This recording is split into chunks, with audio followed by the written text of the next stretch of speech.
தாவேகா என்ற ஒரு அரசியல் கட்சி இந்த அரசியலை வந்து புரிதலோட செஞ்சிருக்கேன். இப்போ அண்ணன் செங்கோட்டையன் வந்து ரொம்ப மன வருத்தத்தில் இருக்கிறாராம். ம். அவர் 2, 3 தடவை சந்திக்க போனாராம், அவர் சந்திக்கலையாம். ம். அதுக்கு ஏதோ ஒரு மாவட்ட செயலாளரை வந்து "அப்பா இதான் வாங்கப்பா மாவட்ட செயலாளர் ஒரு கூட்டம் போகலான்னு சொல்லி எல்லா மாவட்ட செயலாளருக்கு அடிச்சிருக்காங்க. எல்லா மாவட்ட செயலாளர் என்ன செஞ்சுருக்காங்க, உடனே குஷி ஆனந்துக்கு ஃபோன் போட்டு பேசியிருக்காங்க. ம். உடனே குஷி ஆனந்து ஒரு செங்கோட்டையனுக்கு ஃபோன் போட்டு என்ன மாவட்ட செயலாளர் கூப்பிட்டீங்களா அப்படின்னு கேட்டார். ஆமாம் சரி நான் வர சொல்கிறேன் அப்படின்னு சொன்னாராம்.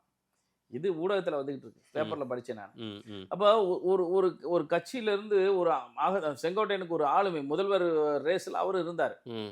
அம்மாவுக்கு அப்புறம் முதல்வர் ரேஸில் இருந்தவர். ம். அவரை கூட மதிக்க மாட்டுது இந்த அரசியல் கட்சி. ஆமாமா. டிவிக்கே மதிக்கல இப்போ. அது அவ்வளோ தேடி புடிச்சு படிச்சு சொல்றீங்க. பிஜேபி அவர நடுவுல நிக்க வச்சுட்டாங்கல்ல ரோட்ல கொண்டு வந்து. ஏங்க அவங்கள நம்பி தானே அவரு வெளிய வந்தாரு. எடப்பாடிக்கு எதிரா ஒரு யுத்தமே தொடங்குனாரு.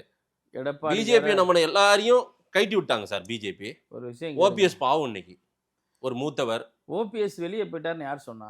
ஆமா. இங்கே தான் இருக்கிறாரு. மோடியும் அவரால பார்க்க முடியல. அமித்ஷாவும் அவரால பார்க்க முடியல சார். ஏங்க விஜயவே செங்கோட்டையனால பார்க்க முடியலன்னா மோடி அமித்ஷா சும்மா வீட்டில் இவங்களை எல்லாம் நம்பி அவங்க எடப்பாடிக்கு எதிராக போர் தொடுத்தவங்க. ஆமாவா? பிஜேபியை நம்பி எல்லாரும் உங்களுக்கெல்லாம் ஒரு பாடம் சார் இது. செங்கோட்டையனை எங்க அனுப்பிட்டாங்க? டிவிக்கு அனுப்பிட்டாங்க. போயிட்டாங்க. பாவம் அவர் எங்க பிஜேபி நம்பி வெளியே வந்தாரு போயிட்டாரு.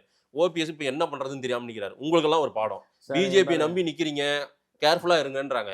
அததான் வக்கீல் வாஞ்சிநாதன்லாம் சொல்றாரு. உங்க ஊருக்காரு உங்க என்ன பாருங்க, உங்களுக்கு எதிர்கருத்தா இருந்தாலும் உஷாரா இருங்க, திருமாராஞ்சி முடிச்சு விட்டுருவாங்க அப்படின்றாரு அவரு. ஒரு விஷயம் கேளுங்க.